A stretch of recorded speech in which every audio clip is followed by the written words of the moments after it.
Why these brothers rock Jesus pieces, but they really don't know Jesus. Just know that he's the seed, and please believe it. We got the keys to the kingdom. We'll never be defeated. Evil legions, all of these demons. I know you see them scheming. Please believe it. We got the keys to the kingdom. We got the keys. Why these brothers rock Jesus pieces, but they really don't know Jesus. Just know that he's the seed, and please believe it. We got the keys to the kingdom. We'll never be defeated. Evil legions, all of these demons. I know you see them scheming. Please believe it. We got the keys to the kingdom. We got the keys to the keys to the.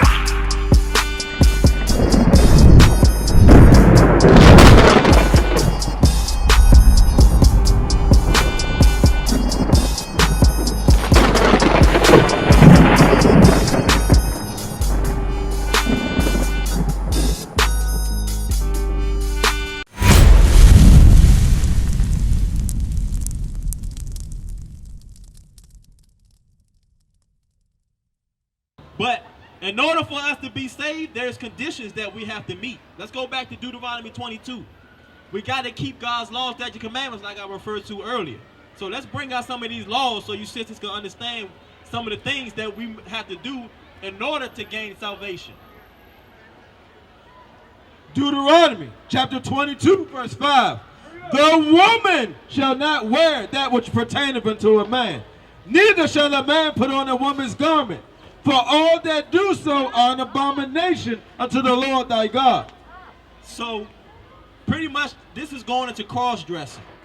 And God said, anybody who cross-dress, you are considered an abomination unto the Most High God. That's right. So, sisters, what is a garment that women wear that pertains to a man that they shouldn't be wearing?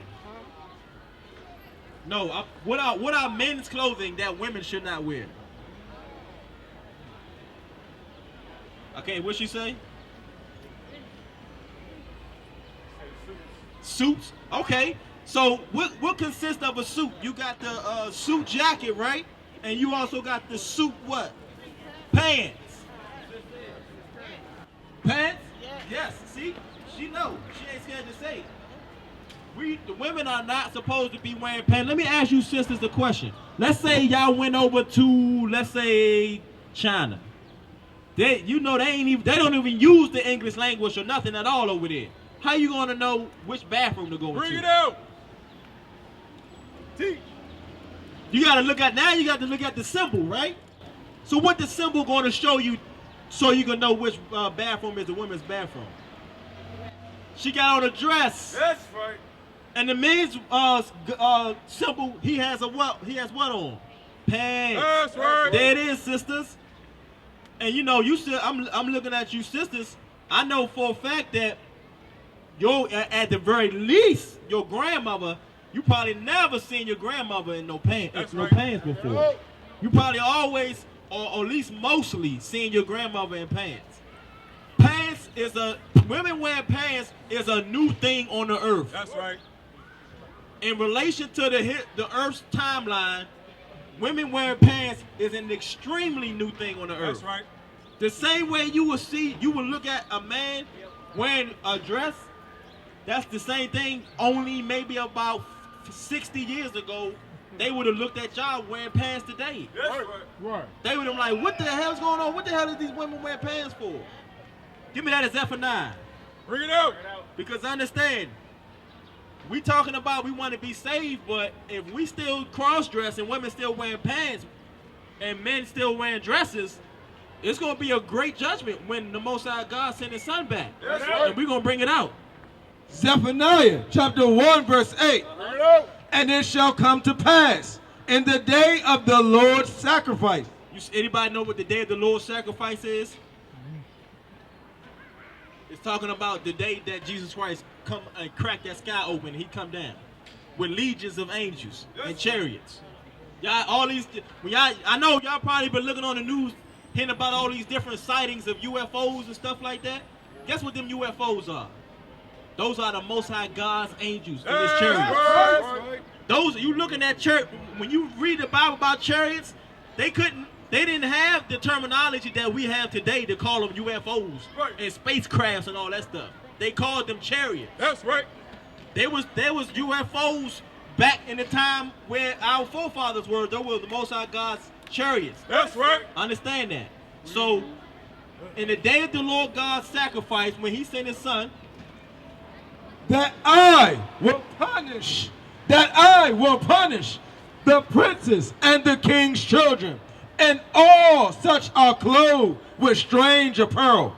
so it says, during the day of the Lord's sacrifice, He's going to punish the children and the king's men and all that are clothed with strange apparel. Women wearing pants is strange apparel to the Most High God. Understand that. Men wearing dresses is strange apparel to the Most High God. That's right.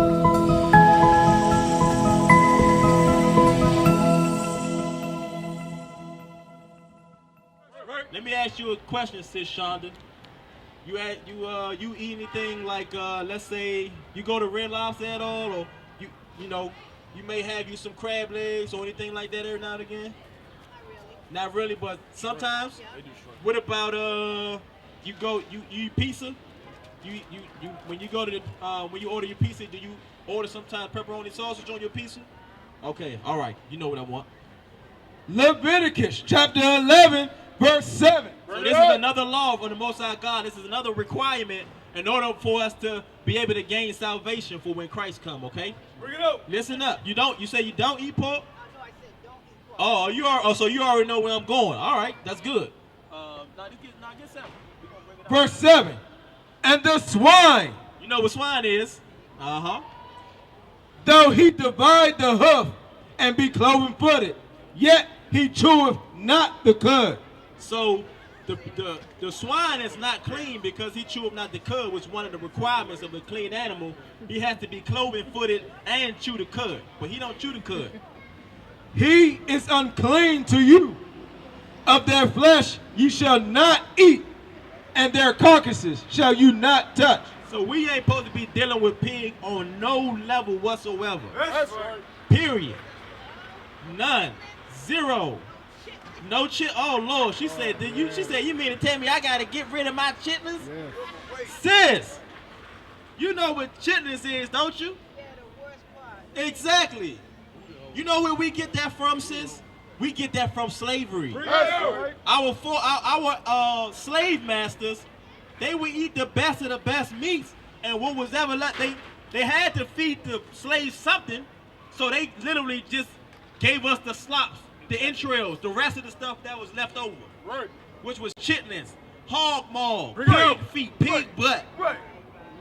We got the worst of the worst, and over hundreds of years, we developed a taste for this thing, and now it's embedded in us. Right. But we were never designed to eat those things. That's Matter right. of fact, hold that real quick. Give me Deuteronomy 28 and 61. Bring it up. This goes back to now one of the curses that we experience because we want to continue to eat swine. Bring it out.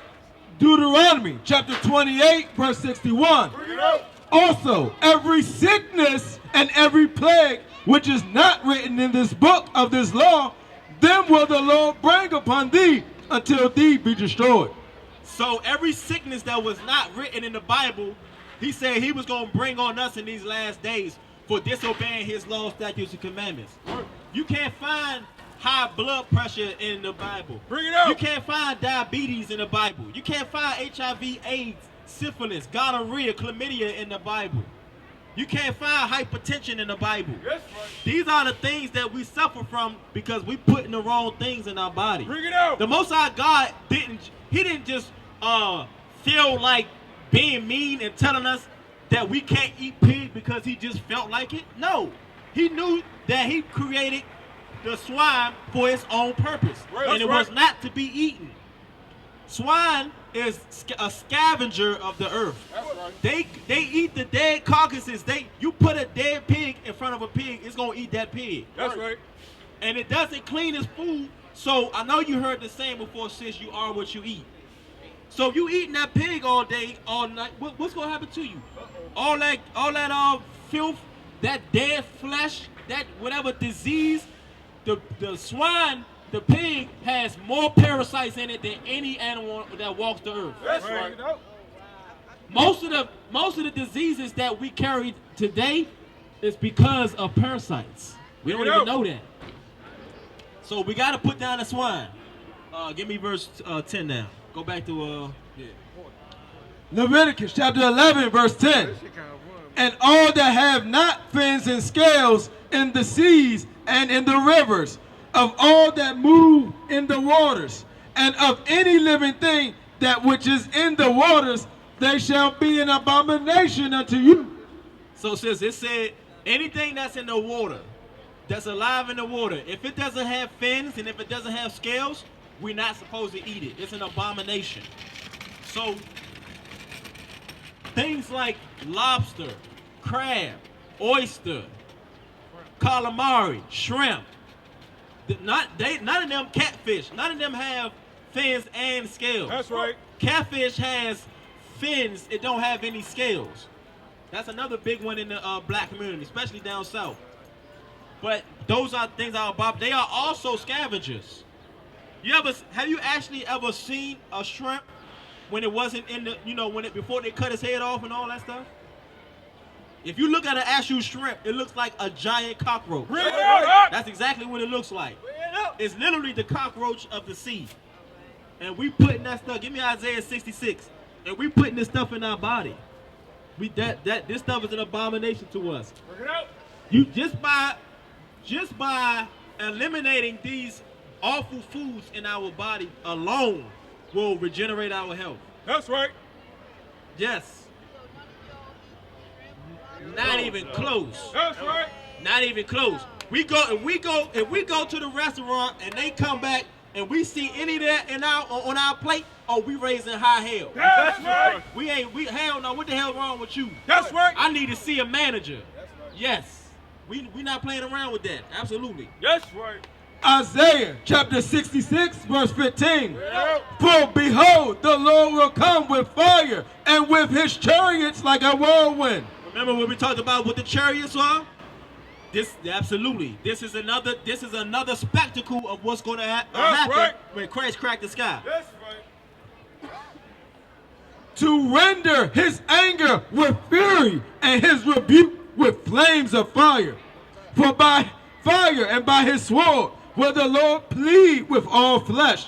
So everybody being deceived, thinking that Jesus Christ is going to come out with his arms stretched wide and the white robe, singing Christmas carols with the angels, thinking that he's going to just welcome all that believed on his name. And he's just going to welcome everybody up into heaven.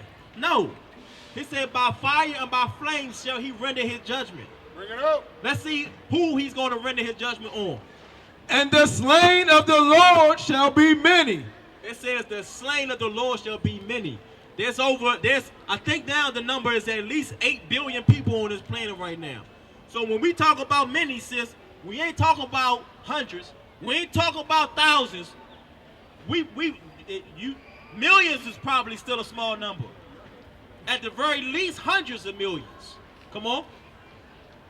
They that sanctify themselves and purify themselves in the gardens behind one tree in the midst, eating swine's flesh. Eating what? Eating swine's flesh. So he's going to come back and he's going to render those in the garden eating swine. So sis, but guess what? You understand now that this is one of the things that you got to come up out of. It's now that you know better, you do better. As simple as that. What is a nation? Nation is family. Nation is community. Nation is men leading by example. Nation is women's support. Nation is children with role models.